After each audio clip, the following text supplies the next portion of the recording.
نحمدہ ونصلی علی رسولہ الکریم اما بعد فاعوذ باللہ من الشیطان الرجیم بسم اللہ الرحمن الرحیم۔ السلام علیکم پیارے ناظرین و سامعین، اللہ تعالیٰ سے دعا کرتا ہوں کہ اللہ تعالیٰ آپ لوگوں کو ہمیشہ خوش و خرم رکھے اور آپ لوگوں کی تمام تکالیف پریشانیوں کو دور فرمائے۔ پیارے دوستو، آج کی ویڈیو کا عنوان ہے حضور صلی اللہ علیہ وآلہ وسلم وعظ و تعلیم میں کس بات کا خیال رکھتے تھے کہ لوگ متنفر نہ ہو جائیں۔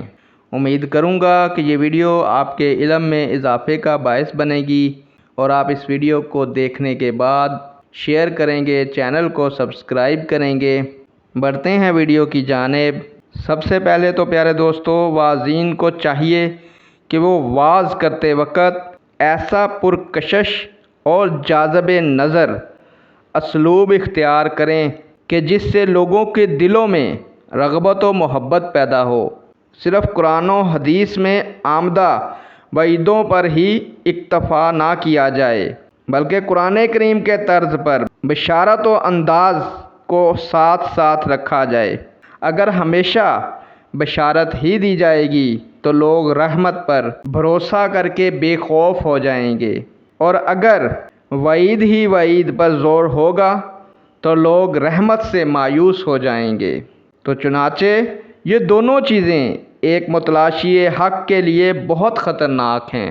اسی لیے نبی اکرم صلی اللہ علیہ وآلہ وسلم وعظ و تعلیم میں موقع محل کا خیال رکھتے تھے تاکہ لوگ متنفر نہ ہوں۔ حضرت ابن مسعود رضی اللہ تعالیٰ عنہ سے روایت ہے، انہوں نے فرمایا کہ نبی اکرم صلی اللہ علیہ وآلہ وسلم ہمارے اکتا جانے کے اندیشے سے ہمیں وعظ و نصیحت کرنے کے لیے وقت اور موقع محل کا خیال رکھتے تھے۔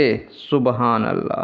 ایک اور حدیث مبارکہ حضرت انس رضی اللہ تعالیٰ عنہ سے روایت ہے کہ نبی اکرم صلی اللہ علیہ وآلہ وسلم نے فرمایا، دین میں آسانی کرو، سختی نہ کرو، یعنی دین کو آسانی سے پھیلاؤ، سختی نہ کرو، اور لوگوں کو خوشخبری سناؤ، انہیں ڈرا ڈرا کر متنفر نہ کرو۔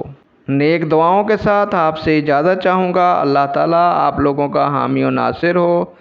اللہ حافظ۔